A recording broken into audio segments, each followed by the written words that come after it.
Hey, what's going on, guys, and welcome back. So in today's video, we're going to be talking about a few different ways that you can find rare pals in Palworld, 5 to be specific, but just note that these methods aren't just going to instantly get you legendaries, but nevertheless, they are pretty solid when it comes to looking for monsters that you probably don't have in the game. With that being said, make sure to sit back, relax, and let's dive in.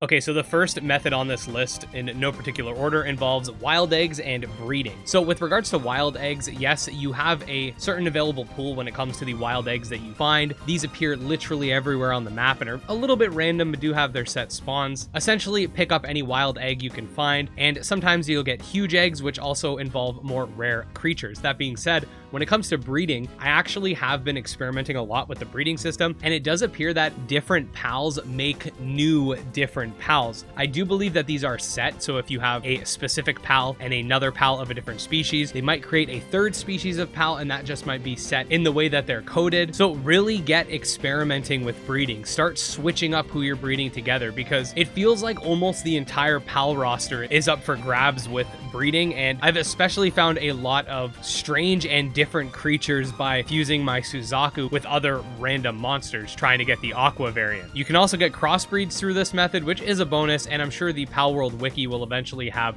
all of the possible breeding combinations established at some point, so when that does happen, I'll let you guys know. Another pretty early game method that you can utilize is just to go to the random outposts present within the game. This is pretty self-explanatory, but there are monsters that are in the middle cages that are kind of locked in these outposts, and it's not too hard to kind of use your monster as bait for the enemies and sort of just run in there and open the lock, and you get whatever monsters on the inside and its drops. Sometimes these are really common monsters, other times these are pals that you've probably never seen before. They can be crossbreeds, and there's a lot of different things that can go into them, but I do highly recommend making sure that you're checking as many outposts as you can, and do note that pals will respawn here and they will not always be the same pals, so you can check outposts over and over and over again. The third method involves the black market salesman and any merchant that sells pals. I went over these people in our useful locations guide. You can actually catch them, but you will probably want to have legendary spheres at that point and bring them to your base. You can continually spawn and despawn the merchants in and out of your base to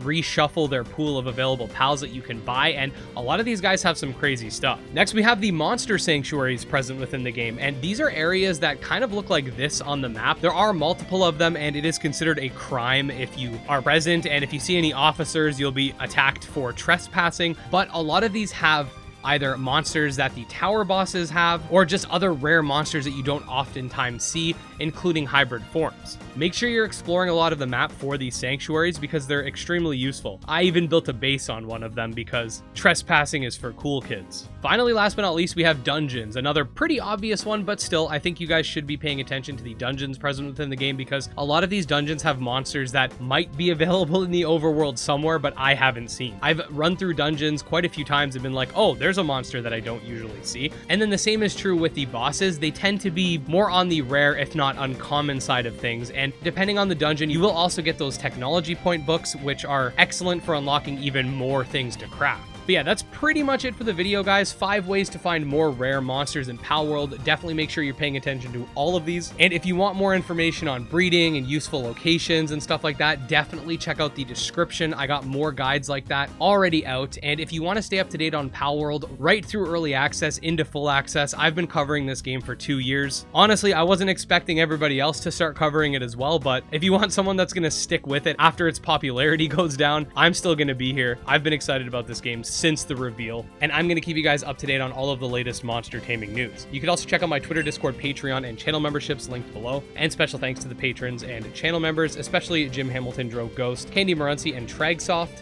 and I'll see you next time. Peace.